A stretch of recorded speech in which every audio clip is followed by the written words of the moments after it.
Dans cette nouvelle session, nous allons présenter le issue tracking. Ça va permettre à Dynatrace, lorsqu'il y aura un problème qui va être identifié au sein de votre plateforme, de pouvoir créer une issue. Donc, on va voir comment est-ce que Dynatrace pourra faire cela dans les différentes sessions. Donc, déjà, il y a différentes intégrations. Aujourd'hui, Dynatrace supporte du Jira. Donc, bien évidemment, il supporte le Jira en version cloud computing, donc l'offre SAS, ou il peut aussi le faire lorsque vous êtes sur du Jira en mode on-premise. Donc, Dynatrace en capacité d'ouvrir une issue sur une plateforme comme Jira. Il est aussi capable d'ouvrir une issue sur GitHub, GitLab et ServiceNow.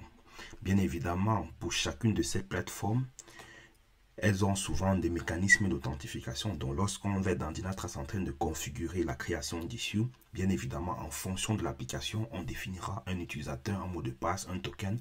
Ça, c'est bien lié à l'application en question. Donc, lorsqu'on va sélectionner, par exemple, GitHub, Dynatrace connaîtra, vous demandera les paramètres d'authentification en fonction de l'élément que vous avez sélectionné. Donc, si du GitHub demande un login mot de passe, Dynatrace vous demandera aussi un login mot de passe. À l'inverse, si la solution qui est sélectionnée nécessite un token, Dynatrace vous demandera un token. C'est pour ça qu'on dit qu'il y a ces intégrations, parce que le fonctionnement est déjà intégré dans Dynatrace.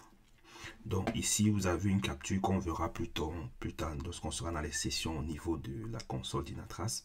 Mais de manière globale, lorsque vous demandez à créer une nouvelle issue, donc bien évidemment, il faut lui donner un nom à votre issue et il faudra donner les requêtes, comment est-ce que la Dynatrace va créer l'issue dans l'application en question.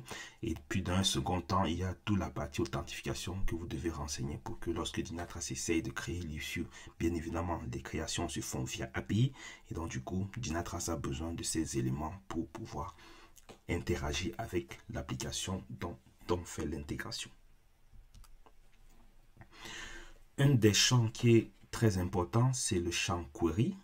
Et dans ce champ query, c'est là que vous allez renseigner la requête qui va être envoyée à l'issue pour créer votre issue. Bien évidemment, ces requêtes vont être dépendantes de vos applications. Si on prend l'exemple de GitHub, donc pour ceux qui sont familiarisés avec le monde de GitHub, vous allez retrouver des choses comme ça, issue. Donc déjà, on informe GitHub que c'est de l'issue.